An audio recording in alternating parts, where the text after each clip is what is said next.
I suppose I could do a little bit of a review here of the Sena's first impressions. Antique car show.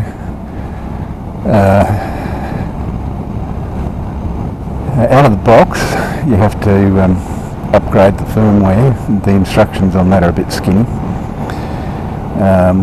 I had an issue because I have an Apple computer, and for some reason their firmware updating program struggles a little bit with Apple. It got there in the end,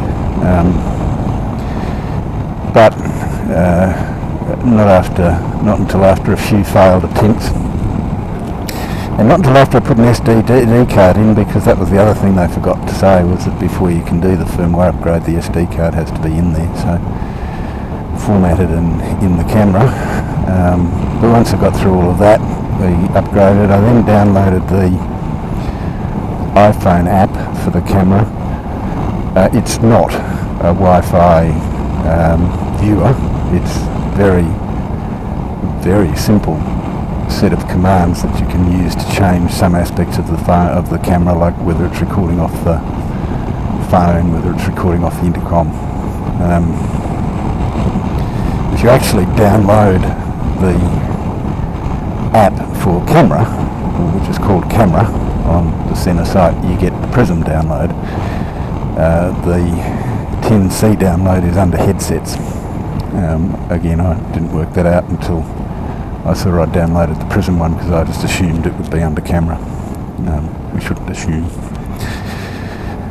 Some of the reviews on the internet have mentioned the actual fact that it's quite hard to, well, that it's inconvenient to set up without a remote viewer so that you can actually see what you're getting a photo of. Inconvenient's not the word for it. The actual installation of the camera on the helmet is easy. It's the same as the intercom was. It's not a difficult thing to do. But in the absence of some way of knowing what you're taking a photo of, or what the video is shooting, you have really no choice but to take some video, take it off, take the card out, run the card, have a guess at where it should be, and put the card back in, do it again, and hope you've got to the right place. The lens rotates so that you can keep the world straight up and down, but it does rotate quite easily, so I've found that even though I go through the hit and miss exercise of getting the world straight up and down, when I take the lens cap off, I'll move it slightly and we'll end up with the Batman from the 70s look of everything side on.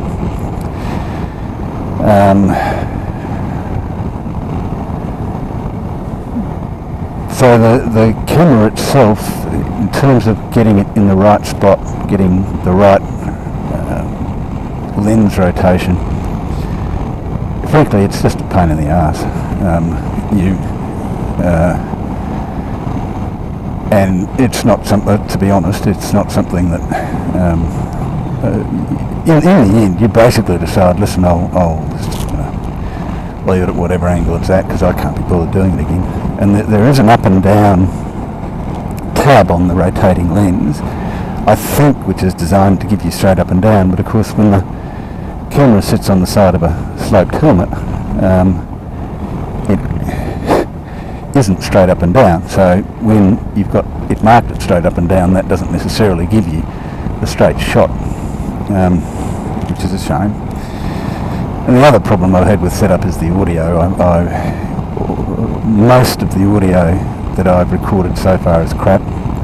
I've tried the button microphone, I've tried the boom microphone. As I say, I might have it in the right spot now, but if I do, that's upsetting because it's hitting my chin the whole time, and is uncomfortable.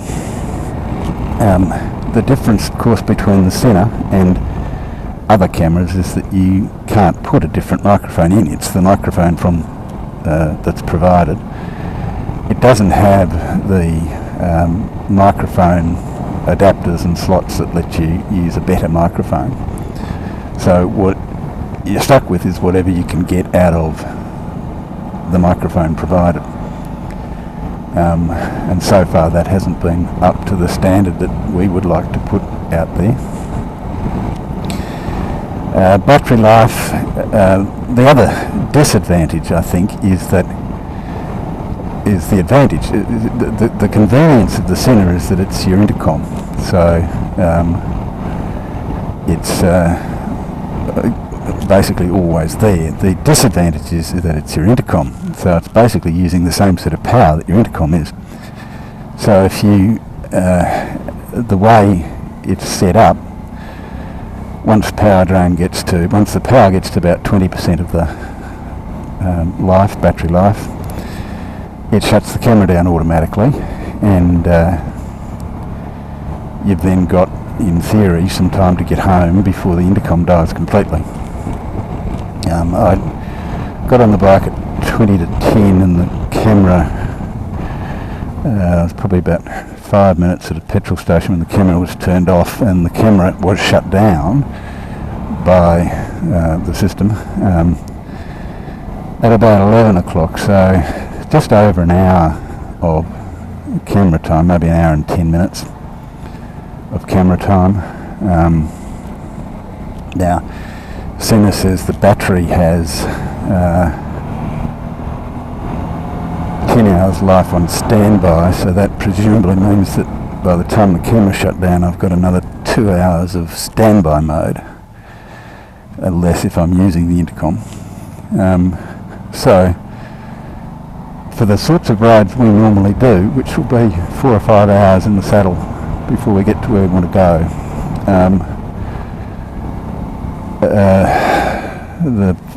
a lot of filming simply isn't on the option, and certainly the tagging feature, which we were very keen on, just isn't part of the plan. The tagging feature sets the camera into a loop mode,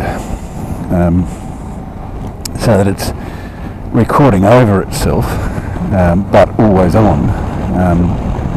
Then when you see something of interest, or something of interest happens, you hit the tag button, which is just the record button, and it then records the minute that you're in, the minute before and the minute to follow. So hopefully you don't miss out on the action you actually wanted to see.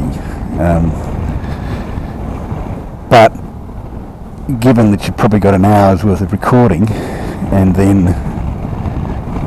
not all that much intercom left on a long day's ride, it's really not a practical possibility that you'll do the tagging, because you just can't have the camera running that long. So that's an issue that's got to be addressed. We're looking at options like, Sena does provide a cable for a car charger, which is one of those huge black rubber things you used to see in World War II movies for attaching headsets, I think.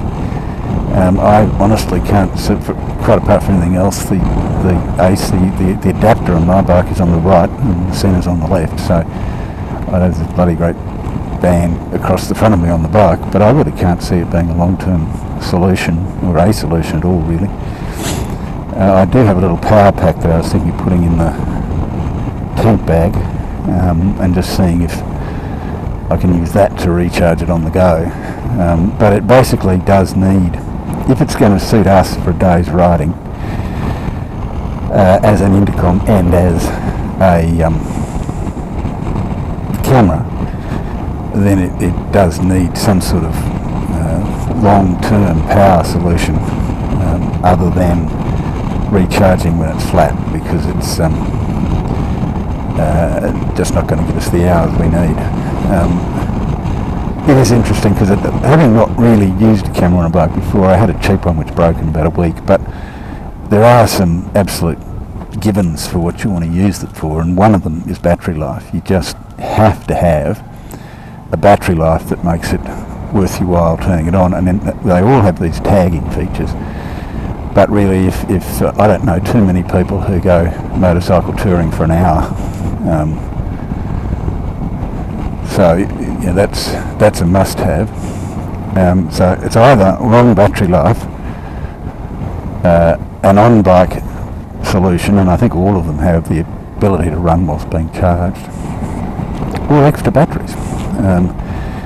And that's the area where I think the Sena falls down, is that I could use a Sony camera with an extra battery or a GoPro with an extra battery, and just have my 10 hours of intercom without having a problem and having to worry about it. Whereas with the GoPro, once the camera goes, you know that everything else is about to go with it. So I'm thinking, until they solve some of the battery life issues, the Sena was a good idea that just hasn't really got across the line.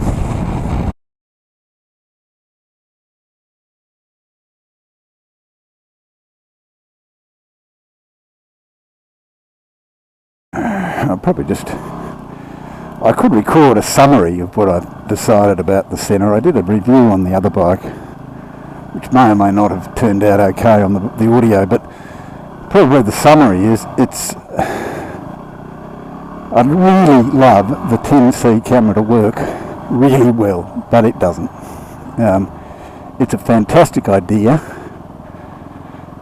up to a point, but with the quality of microphone they've put in, it just, well, no, it's a great idea badly executed is the best way to put it. And until you can get a different type of microphone in there, you're going to have the same problems over and over again. And it's really no answer that you can get decent sound if you have an open-faced helmet, because frankly, you know, I don't want an open-faced helmet, and I don't always want to have the helmet cracked, especially now if I'm off-road in a lot of dust and shit. So they need to work on either some sort of system for fixing the sound quality, or just instead of the port that they have for connecting the microphone, put in place some sort of adapter for a standard microphone jack, so that we, like all the other cameras on the market, you can grab an external microphone. Sorry, that's not right. All the other cameras over $400 on the market, you can grab an external microphone, whack it on, and solve your problems. Because otherwise, it's destined to go nowhere. I think the Revzilla review said it's for sort of entry-level bloggers, and they were right. That's about as good as it gets. And it's, with the current microphone settings, it's just not good enough.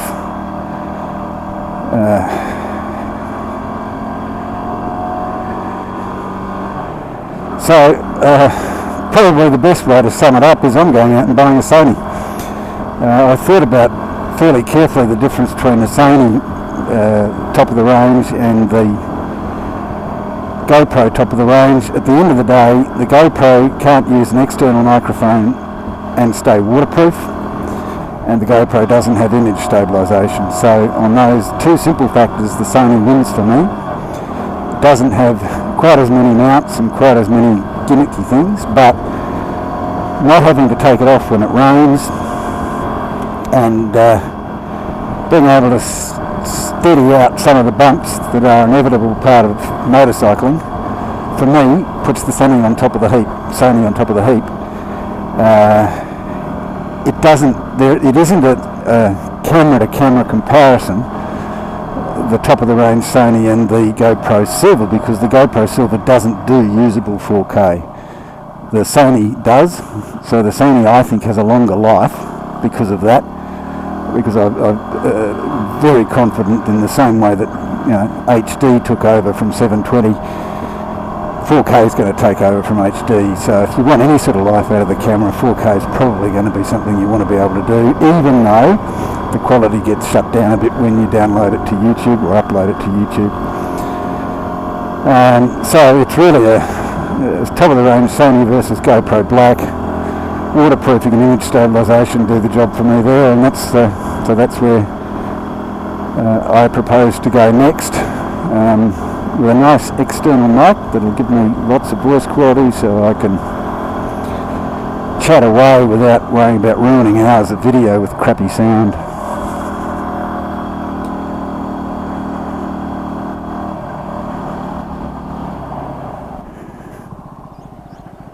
I wonder where this prick's going.